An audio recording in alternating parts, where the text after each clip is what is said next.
Λοιπόν, άκου. Ξέρω ότι είναι πάρα πολλά πρωί ακόμα. Ακόμα πίνω καφέ κι εγώ. Αλλά έγινε κάτι απρόσμενο. Έλαβα ένα πακέτο από την Κορέα. Από μια φίλη μου. Και μου έφερε πράγματα.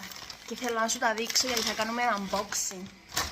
Λοιπόν, το πρώτο πράγμα που μου έφερε από τη Σεούλ είναι τούτο εδώ το keyring.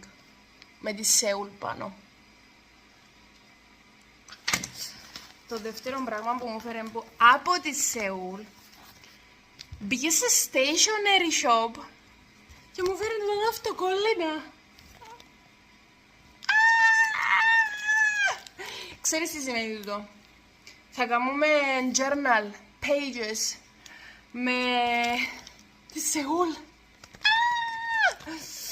στο artistic profile μου. Το άλλο πράγμα που μου έφερε είναι το βιβλίο. Είναι 50 ιστορίες γραμμένες στα κορεάτικα με vocabulary μέσα και translation δίπλα. Έχω έναν παρόμοιο, αλλά μπορείς να τσιριλίσεις μαζί μου. Oh my god, τέλεια.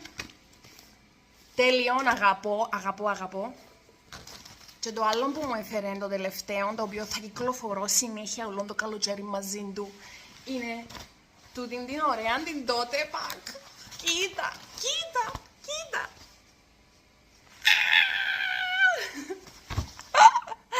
Εντάξει, φαίνεται πόσο ενθουσιασμένη είμαι.